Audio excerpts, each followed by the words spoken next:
ইফতারের সময় ভাজা পোড়া খাওয়ার পর যখন এক গ্লাস ঠান্ডা ঠান্ডা মাঠাটা খাওয়া হবে তাহলে কিন্তু পেটটা শান্তি মতন ঠান্ডা থাকবে। যেটা নাকি বাসার মধ্যে আপনারা শরবতের মতো বানিয়ে ফেলতে পারেন। তাহলে চলেন এই সুন্দর রেসিপিটা স্টার্ট করা যাক। আসসালামু আলাইকুম সবাইকে, welcome to Fayez Alam blogs. মাঠটা তৈরি করার মূল উপকরণই হচ্ছে টক দই। এখন আমি একটা কাচের পাত্রের মধ্যে 1 কাপের মতো দইটাকে ঢেলে দিব। আপনারা চাইলে বাসায় তৈরি করা টক দই কিন্তু এখানে ব্যবহার করতে পারেন। টক দইটার মধ্যে এখন আমি পানি দিয়ে দিব।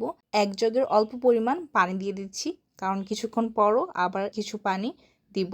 স্বাদ মতো এক এক করে আমি চিনিটা দিয়ে দিচ্ছি। এখানে আপনি চিনির পরিমাণ 2 চামচের বেশিও দিতে পারেন, এটা আপনাদের স্বাদ অনুযায়ী। এরপর আমি একটা লেবুকে চির করে পুরাটা লেবুটা দিয়ে দিচ্ছি ভালোভাবে চিপে। এখানে 1 কাপ দইয়ের মধ্যে আমি 1 চা চামচের মতো লেবুর রসটা দিয়ে দিব। কিন্তু আপনাদের পরিমাণ যদি 2 কাপের মতো টক দই হয় তাহলে আপনারা 2 চা চামচের মতো লেবুর রস দিতে পারেন।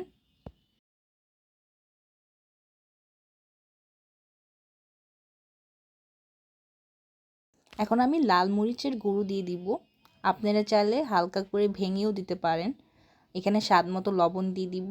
এরপর একটু নাড়াচাড়া করে এখানে আমি ডালের যে কুটুনিটা থাকে এটা দিয়ে ভালোভাবে এটাকে মিক্স করে নেব। আপনারা চাইলে হ্যান্ড বিটও ইউজ করতে পারেন। আমি কিছুক্ষণ ধরে এটাকে মিশ্রণ করার পর এর মধ্যে আমি আবার কিছু পরিমাণ পানি অ্যাড করি। এরপর ভালোভাবে এটাকে মিক্স করে নিব। এটা মিশ্রণ করার সময় আপনারা একটু সময় নিয়ে মিশ্রণ করবেন, যাতে দইটা ভালোভাবে ফেটে যায় আর পুরাটা মিশ্রণ হয়ে যায়।